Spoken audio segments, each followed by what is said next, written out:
السلام عليكم ورحمة الله تعالى وبركاته. نتمنى تكونوا دائما بخير وعلى خير بصحة جيدة. اليوم غادي نحضر معكم كيكات كيكي اللي قلبت اليوتيوب هاد الايام هادي. صراحه كتجي لذيذه، نتمنى تجربوها وتبعوا معايا الفيديو حتى الاخير. ما تنساوش دائما تشتركوا بالقناه وتفعلوا الجرس باش توصلوا دائما بكل ما هو جديد. نخليكم مع المقادير. عندي هنا 2 معالق كبار ديال الكاكاو المر بودر، وقريصه الملح، نص كاس ديال السكر. مهم الكاس اللي غادي نعبروا به السكر غادي نعبروا به الزيت وكذلك الحليب. نص كاس قلنا ديال السكر، نص كاس ديال الزيت المائده، ونص كاس ديال الحليب. وهنا عندي كاس ديال الدقيق. المهم دائما الدقيق تيبقى اختي على حسب النوع ديال الدقيق. وهنا خميره الحلوى فئه 8 غرام، واحد فانيليا اذا كانت سائله احسن، 2 بيضات بحراره المطبخ، وواحد 2 معالق كبار ديال الماء ساخن. هذيك غادي نخليهم حتى الاخير. كناخذ اناء سنوضع فيه قبصه الملح و2 بيضات. البيض دائما تنقل بحراره المطبخ. بالنسبه لهاد الكيك هذه غادي نخدمها غير بالطراب اليدوي، بامكانكم تخدموها بالطراب الكهربائي. المهم انا غادي نخدمها بالطراب اليدوي. نضيف السكر، قلنا نصف كاس فقط، والفانيليا، وغادي نخدم الكل بالطراب اليدوي. كنمزج العناصر ديالي جيدا حتى كيمتزجوا.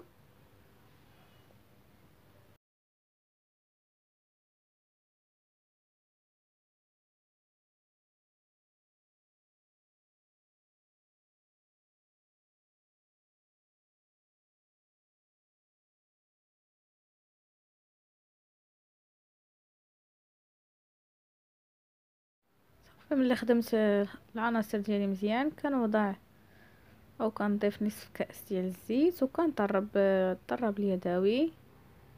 كنخدم مزيان. كنزيد نصف كاس ديال الحليب، كنخلط،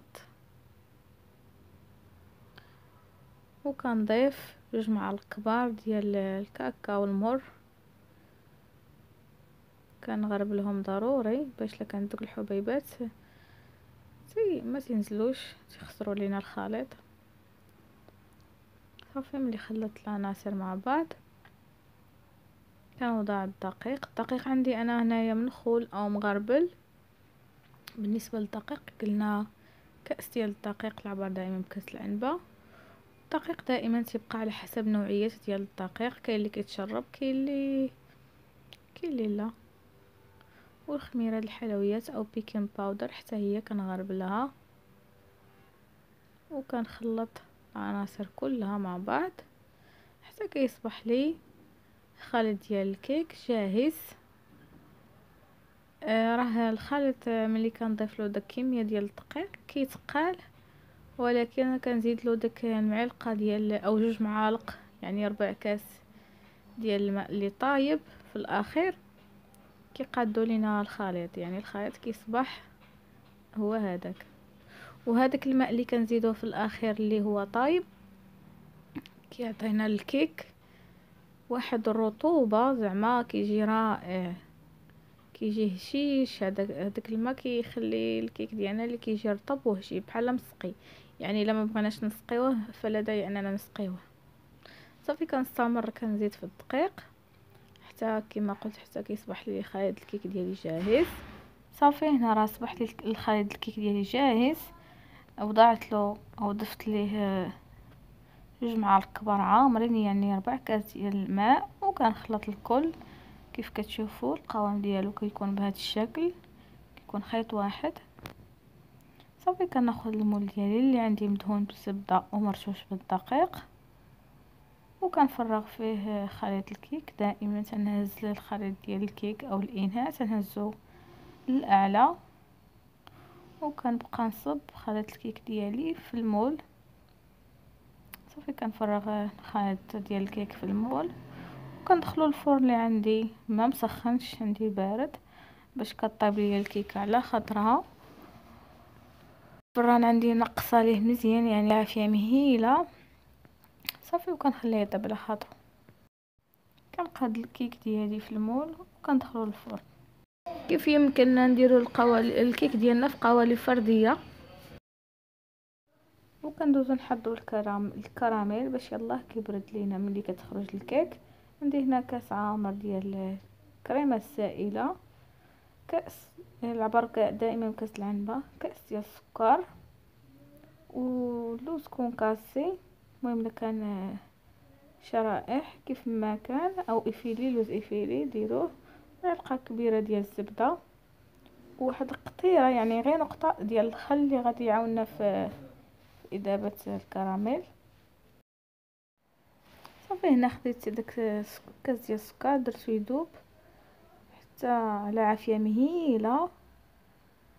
خص اللون ديال السكر يولي اللون ديالو على شكل كراميل مذهبي، يعني ما يوليش اللون ديالو مغلوق. الا كان مغلوق فكيجينا مر الكراميل. صافي ملي داب ليا كنزيد له ديك معلقه ديال الزبده، ودائما مع التحراك المستمر، وكنهز شي شويه الكاسرونه من على النار. ملي كدير الزبده كما قلت مع التحراك، وكنردو البال لوجهنا. صافي وكنزيد كأس ديال الكريمه السائله دائما مع التحراك المستمر. ولا ما كانتش متوفره الكريمه السائله فكديروا كنعوضوها بالحليب، كنحركو ما كنتوقفوش نهائيا على التحريك. هذاك القطره ديال الخل اللي درناها فهي كتعاوننا وكتعاون السكر على الاذابه،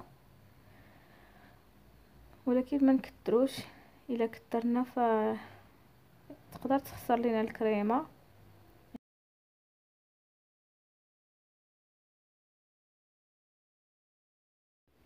صافي هنا الكراميل ديالي صار لي جاهز. كنوضع له لوز كونكاسي وكنخلط المكونات ديالي مع بعض وكنتركو جانبا، كنخليه حتى يبرد. عاد غادي نزين به الوجه ديال الكيكه، ضروري ما يبرد. وهنا الكريمه ديالي عندي كاس الكريمه دائما العبر وكاس العنبه، خفقتها حتى ولات بهذا الشكل وغادي ندخلها الثلاجه حتى تبرد. وهنا الكيك ديالي بعد ما خرج من الفرن، كناخذ واحد كيردون اولا العود ديال الشواء وكنتقب الكيك ديالي بهذا الشكل. ما بغيتوش تسقيوه ما تسقيوش، اصلا الكيك خفيف وهشيش، يعني لا داعي انكم تسقيوه. المهم انا بغيت نسقيه، خديت هنا نصف كاس ديال الحليب، ما غاديش نكتر في السقوه، نصف كاس فقط ديال الحليب مع معلقه ديال نيسكويك ومعلقه صغيره ديال السكر، خلطتهم مزيان مع بعض. وغادي نبدا نسقي الكيك ديالي بشويه بشويه، وهو مازال سخون، ضروري يكون مازال سخون والحليب بارد. كنسقي به الكيك.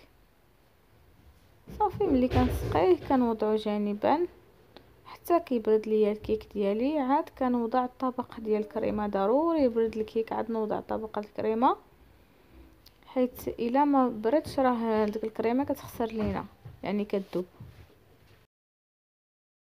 صافي هنا من بعد ما بردات ليا الكيكه ديالي كنوضع طبقه ديال الكريمه، كنحاول نوزعها ونقاد لها الوجه ديالها مزيان، حيت الكيك عندي مسقي. الكريمه كتلصق فيه بواحد صعوبه،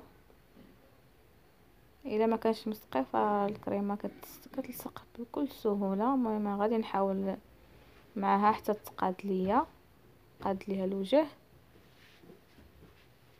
ضروري ما نقاد ليها الوجه باش ملي ندير الكراميل يجيني مقاد.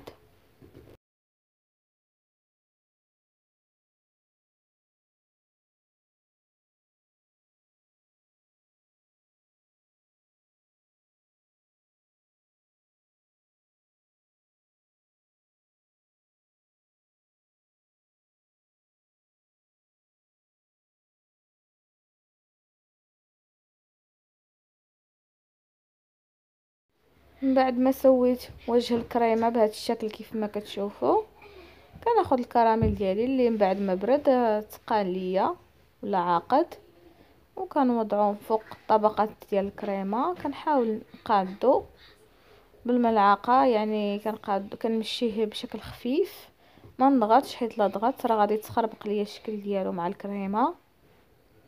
كنحاول نسودو الوجه غير بشويه بشويه حتى كيتقاد لي الوجه ديالو. بالنسبه لطبقه الكراميل، الا كنا غادي هاد الكيك هذا غادي نقدموه للضيوف، من الاحسن حتى كنبغيو نحطو الكيك عاد كنديروا الطبقه ديال الكراميل، يعني عاد كنصبوها على طبقه الكيك، حيت بحال كتشرب لينا الكريمه. يعني من الاحسن تنبغيو نحطو. صافي، كان هذا هو الطبق ديالنا ديال اليوم، او الكيكه ديالنا اللي حضرتها معكم، كيكات كيكي. ما كيهمش الاسم ديالها قد ما كتهم المذاق رائع، كتجي لذيذه بزاف صراحه، كتستحق هاد الضجه اللي عاملين عليها في اليوتيوب. رائعه، نتمنى تجربوها وتعجبكم. وغادي نقطعها معكم واحد الطرف تشوفوها من الداخل كيف كتجي معلكه، كتجي رائعه. نتمنى تعجبكم وتجربوها، واكيد غادي تعجبكم. نلتقي في وصفه اخرى ان شاء الله، والى اللقاء. دمتم في رعايه الله.